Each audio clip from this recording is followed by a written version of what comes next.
Thank you very much, Judge. After me, only 5 to go.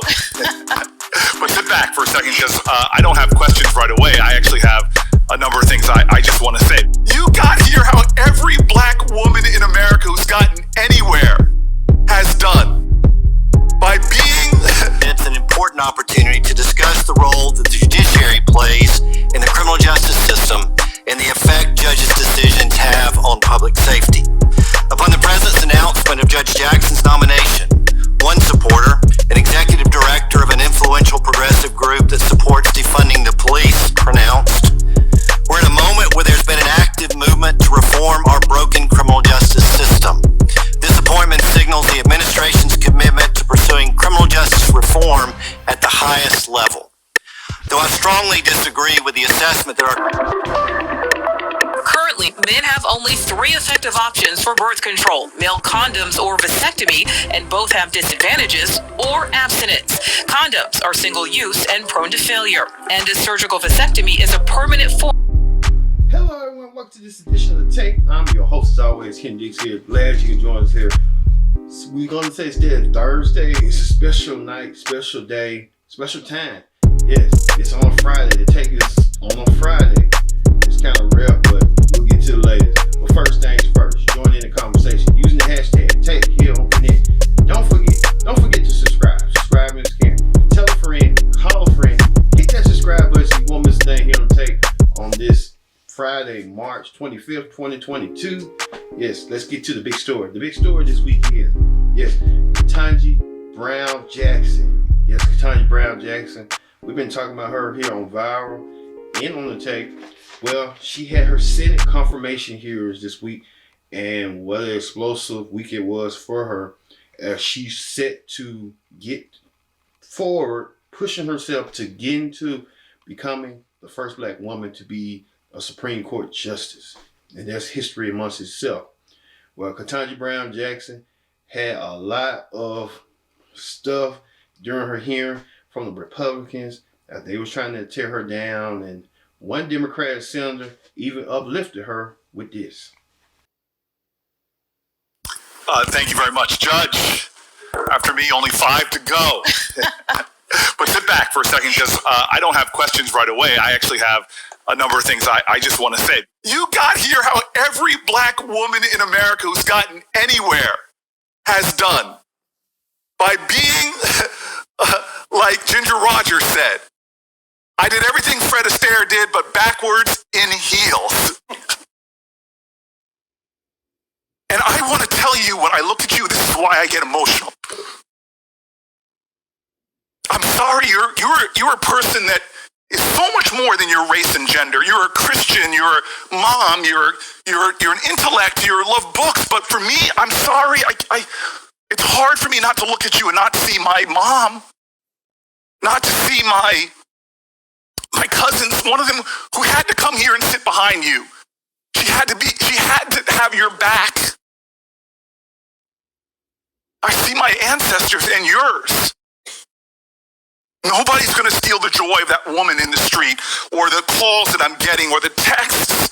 Nobody's going to steal that joy. You have earned this spot. You are worthy. You are a great American. It's going to be a well-charted Senate floor, because it's not going to stop. They're going to accuse you of this and that. Heck, in honor of your person who shares your birthday, you might be called a communist. But don't worry, my sister. Don't worry. God has got you. And how do I know that? Because you're here. And I know what it's taken for you to sit in that seat. Today, you're my star. You are my harbinger of hope. This country is getting better and better and better. And when that final vote happens, and you ascend onto the highest court in the land, I'm going to rejoice. And I'm going to tell you right now, the greatest country in the world, the United States of America, will be better because of you. Thank you. As you saw right there, Cory Booker uplifting Kamaraja Brown Jackson throughout the backlash of what was going on. And he did uplift her in a way that she's making history no matter what. This is history Month is making for her, for everybody. When you look at that, you do, like Cory Booker said, you see ancestors who didn't make it to see this moment. They had to go through, had to endure a lot, even the civil rights movement and stuff. So it is truly a blessing to see that. Hopefully she gets confirmed sooner rather than later. Well, somebody had the ring on her parade, and that was Alabama's Attorney General Steve Marshall, who rejected the idea that she should not be in the Supreme Court. To testify today. I'm Steve Marshall, and I serve as the Attorney General for the state of Alabama.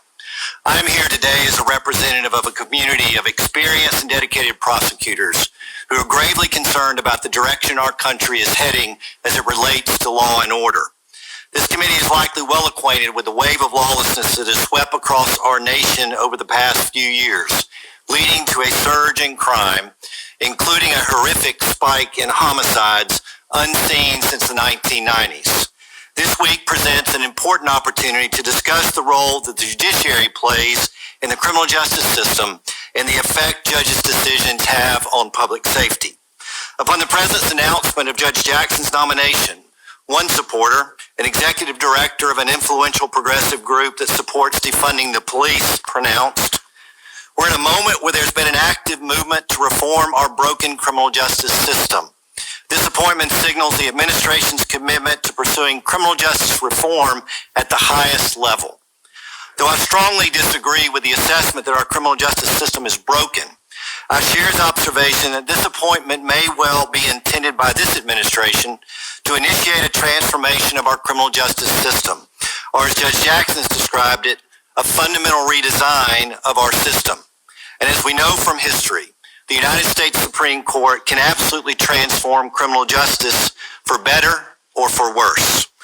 The Senate must now do its due diligence to ensure that the ideology of the anti-incarceration and anti-police movement, views that the Biden administration seemingly has increasingly embraced, is never permitted to make its way onto our Supreme Court. As detailed in my written testimony, criminal justice advocacy groups have repeatedly highlighted Judge Jackson as a jurist focused on serving the most vulnerable and giving a voice to the voiceless, referring also to the socioeconomic and racial status of the offender population as evidence of a biased and broken system, while overlooking the inconvenient reality that the race and socioeconomic status of a crime victim is often identical to his or her offenders. A 2018 report by the Bureau of Justice Statistics found that the offender was of the same race or ethnicity as the victim in 70% of violent offenses involving black victims and 62% of violent offenses involving white victims. That same report showed that the largest percentage of violent crime victims were from households with annual incomes of less than $25,000 annually. Another study on crime victims found that the overall risk of violent victimization is highest among persons who are younger, male, black, living in the poorest households, and living in urban areas. These voices matter too. And Judge Jackson's now infamous law review article gives me no assurance that she would give voice to the voiceless victims of sex crimes. In that note, she questioned the necessity of sex offender community notification requirements, a common sense public safety measure that this body passed with bipartisan support and that the public overwhelmingly approves. Remarkably, the word victim did not appear once in her analysis. Promoting the false creed that the American criminal justice system is unfair, a reference Judge Jackson herself used in the opening line of a 2020 opinion, undermines justice itself. It denigrates the rule of law. It impedes the ability of law enforcement to protect and serve. It impairs the duty of prosecutors to keep violent criminals behind bars. All of this subverts the safety of the public and is most detrimental to the very voices Judge Jackson claims to speak for. I've heard nothing this week to alleviate my fear that Judge Jackson believes that a fundamental redesign is needed in our criminal justice system, and that she would be so inclined to use her position on the court to this end. For this reason, I respectfully oppose her nomination. Thank you again for the opportunity to testify today. I mean, Steve Marshall has a lot to say. I don't even know why he said what he said. I don't know what his motives is, but you coming off of trying to prevent history from happening. What are you? You're a product of the 1960s. Oh yeah, he is. He was born in the early 60s, but he wouldn't know. He was just born, had hatred in his heart. Yeah. And a lot of Republicans did. Ted Cruz, even more Republicans had that, didn't want her to accomplish a feat. You can't stop what's going to be stopped. And it's going to be inevitable that she's going to be confirmed. Ain't nothing they can do about it. And they got to cry and weep, whatever. But let's look back on moments of what Carter Brown Jackson had to deal with this. After the crime, or even anti-law enforcement, because you accepted your duties as a public defender.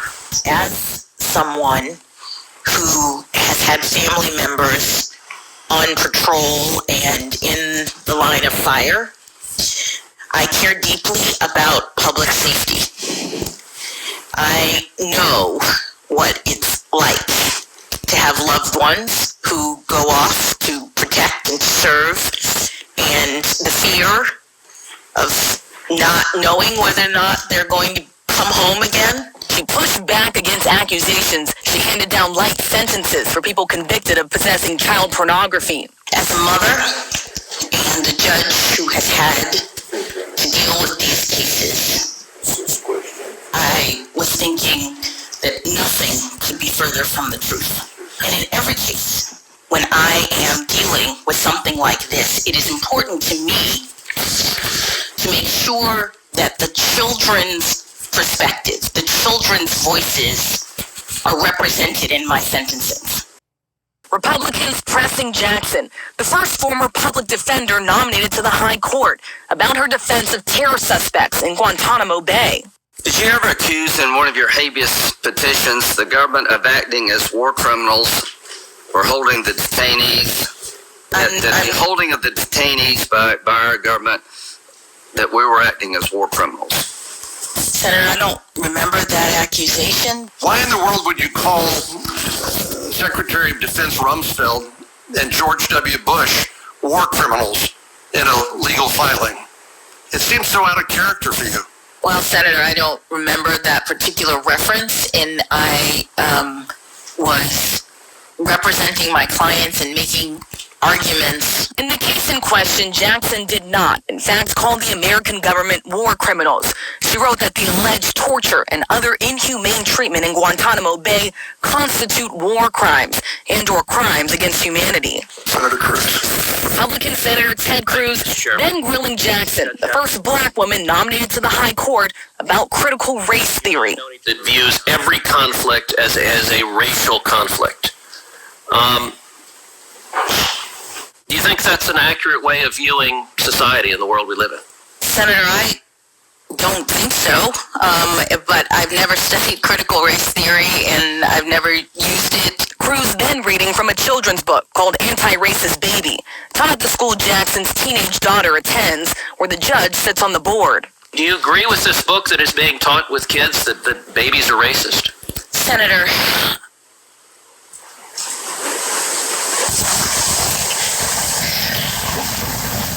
I do not believe that any child should be made to feel as though they are racist, or though they are not valued, or though they are less than. Cruz asking Jackson about one children's book after another.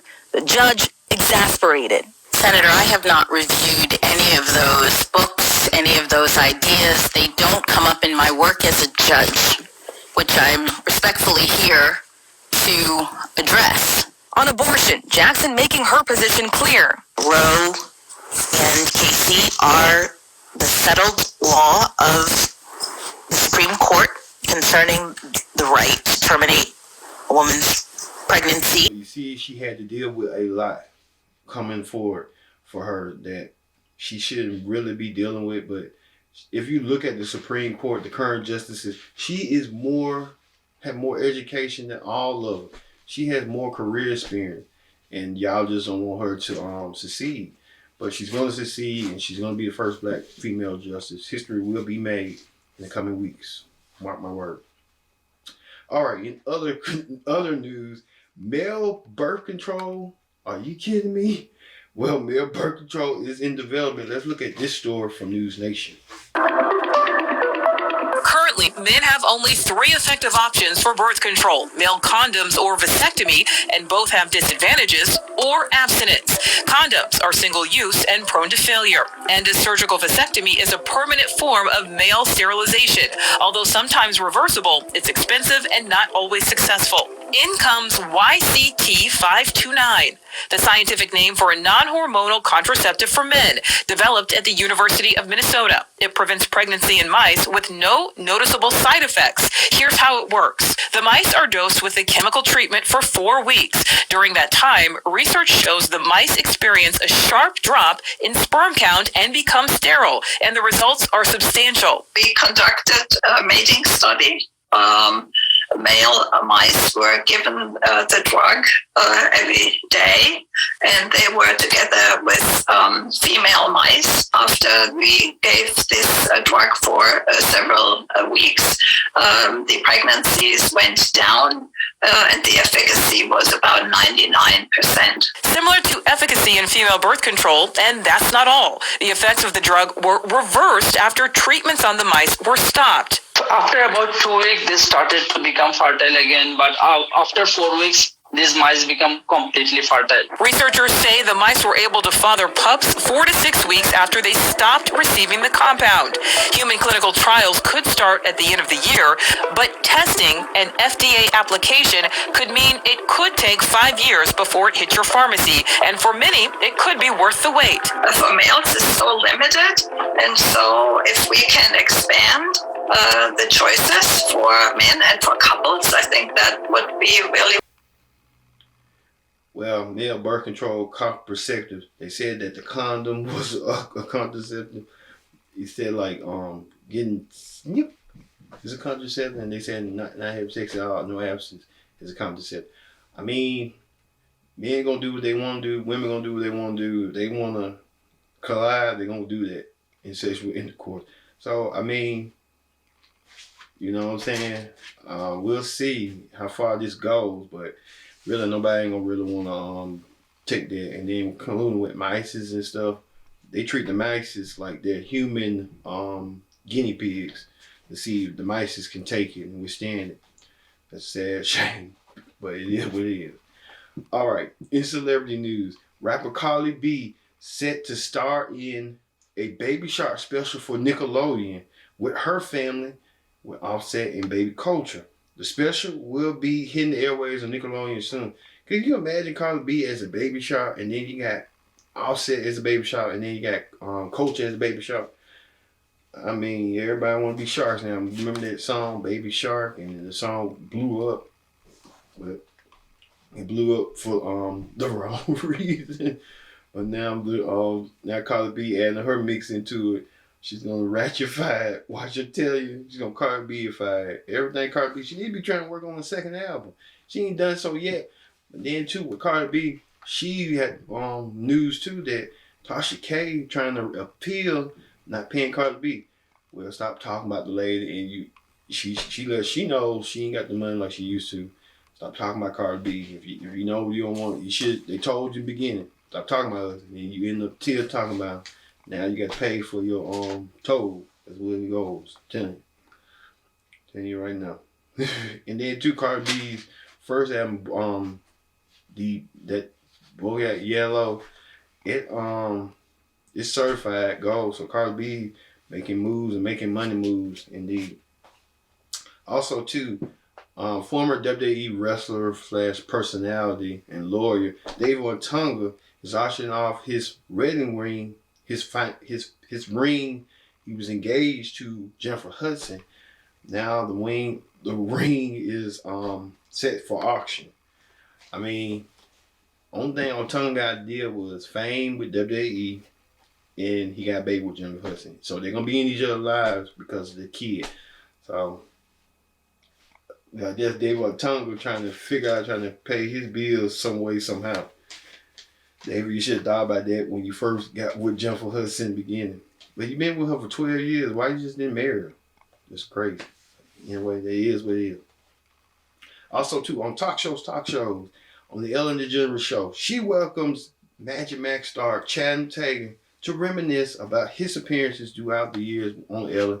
He talked about his magazine spread that he does with a shirt, without a shirt, and he talked about his upcoming move, Magic Mike, and how he's prepping to get himself in physical shape with this. I mean, the pictures of you in here are incredibly sexy. I mean, like, first of all, the cover, what's happening? I mean... You know, they're apparently a small magazine. They didn't have enough money for pants or clothes, for wardrobe.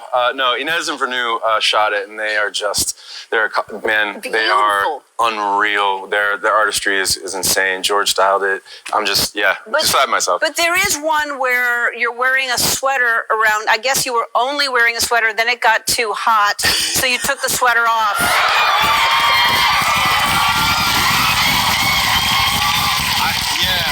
I have no logical reason that is happening. That doesn't make sense, but it looks good.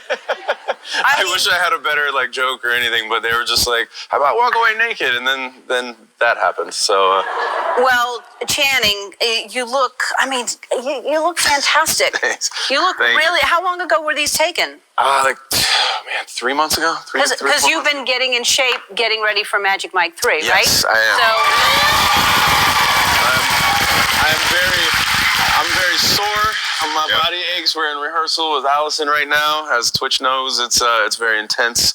But yes, we're deep in it. And how many? What are you doing to get ready for it? Obviously, choreography. Yes. And starving yourself. Lots of no eating. Yeah. Lots more of no eating. And then on the bike a lot. It takes a lot longer to get in shape now. I was going to ask you. So as you get older, we all feel. I mean, you look incredible, but it's harder to do. What's crazy about it is you can spend 3 months trying to get down to 0% body fat, and then you just walk by a cheeseburger at too close of a radius, and you feel like it just all goes away. And you're just like, what happened? I didn't even do it. And then the aroma just puts it on you. And you're just like, what? I just inhaled 10 pounds somehow. I can't believe I got to work with either one of them. Brad Pitt, I'd met him once. I'd ridden motorcycles with him, and again, it's the same situation. He's everything you want him to be. I actually gave the note. I have to wear a wig for my cover model sort of look, Dash's look. And I was like, I just want to look like Legends of the Fall Brad Pitt. Can you please just make me that? Make me as close to that as you can possibly make me. It was very... Tatum trying to get everything together. He was talking about cheeseburgers, and it just blows away the weight. That's what it does with cheeseburgers. But he's a fit star. He's a big box office star with the G.I. Joes and... that night school stuff, and now Magic Mike. So he'll kind of go the distance if he has to and take himself to the limit. But you know how they go. All right, we'll be back with more tape. Don't go anywhere. This is the tape on Connect TV. Welcome back to the tape. I'm your host as always, Ken Dixie. Glad you can join us here on the tape on this Friday, March 25th, 2022. Yes, March 25th, 2022. Yes, it is weird that we're on a Friday instead of a Thursday, but we had a lot going on throughout the week. So report us that we'll be back sooner rather than later on Thursdays when we can, probably next week. So hopefully. But first thing first, join in the conversation using the hashtag Take Here on Connect. And don't forget to subscribe. Subscribe is caring. Tell a friend, call a friend, hit that subscribe button so you won't miss a thing here on the tape as we get to the political rundown. Now we talk about Alabama General Steve Marshall. Now, he made more even headline news. He even said he doesn't refuse Joe Biden as the current president of the United States. Watch this. Is Joseph R. Biden of Delaware the duly elected and lawfully serving president of the United States of America? He is the president of this country. Is he the duly elected and lawfully serving president of the United States? He is the president of our country. Are you answering that, omitting the language duly elected and lawfully serving purposefully? I'm answering the question. He is the President of the United States. And you have no view as to whether he was duly elected or is lawfully serving? I'm telling you, he's the President of the United States. No further questions. Steve Marshall did not want to say on the oath that he refused to believe that Joe Biden is the President of the United States. He says he's the President of this country. Technically, you're still saying the United States, but hey, anyway, Steve Marshall is crazy. I'll tell you that.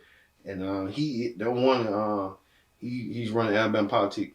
I can tell you like this: Steve Marshall even had that time where a Hoover, an incident in Hoover one time, that he didn't want to.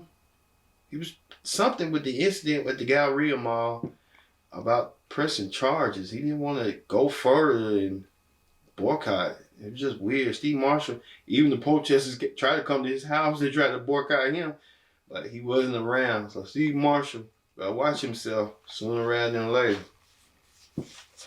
Speaking of that, Supreme Court Justice Clarence Thomas' wife, Clarence Thomas, you remember him from 1991, almost 30 years ago, with Anita Hill. She was testifying against, when he was trying to get confirmed in the Supreme Court, he ain't nothing but an Oreo. His wife exchanged text messages with Mark Meadows and overturned the 2020 election. See, these people are conspiracy theorists and they want to believe their own hype and their own belief and their own matter. It's just weird. And I just hope they can get their life together. And just weird. Let's check in with the following with this news. Major fraud in our nation. We want the law to be used in a proper manner. So we'll be going to the U.S. Supreme Court. Days after President Trump announced his plan to contest the 2020 election results, Ginny Thomas texted Trump Chief of Staff Mark Meadows, "Do not concede," she wrote. "It takes time for the army who is gathering for his back." This text message chain between the two, revealed by the messages turned over to the January 6th committee and obtained by CBS News. The conversation at times shows the Supreme Court Justice's wife urging Meadows to help the president. "Stand firm. The majority knows Biden and the left is attempting the greatest heist of our history." The messages also show what appears to be an attempt to guide strategy. Thomas says of President Trump's controversial attorney Sidney Powell to make her, quote, "the lead and the face." Now, the messages don't directly reference Justice Clarence Thomas or the Supreme Court, and Thomas has publicly denied any conflicts of interest between her activism and her husband's work. Interestingly, in the one case heard by the Supreme Court that was tied to the January 6th riot, the court voted to release Trump White House records to the January 6th committee, and there was only one dissent. Yeah, it's weird, it's crazy, and I hope they do more investigating and dig down deep on what's going on with that. There's going to be more controversy to that. All right, and finally, the viral video of the week. The viral video of the week is this. The Obama girls are growing up. Sasha and Malia Obama are growing up in front of their own eyes. You can see these pictures, these recent pictures of the Obama girls. They're looking like Chloe and Halle. Yes, the Obama girls are growing up in front of their own eyes. Remember when they was little and they was trying to be under their daddy, and now they're trying to grow up and be independent, free women. So the Obama girls doing it, and we're doing it indeed. All right, thank you all for watching this edition of The Take on this Friday. She'll be back on Thursday, hopefully. But for me being Kendrick Dick saying so long, we'll see you this Thursday for another edition of The Take. See you later.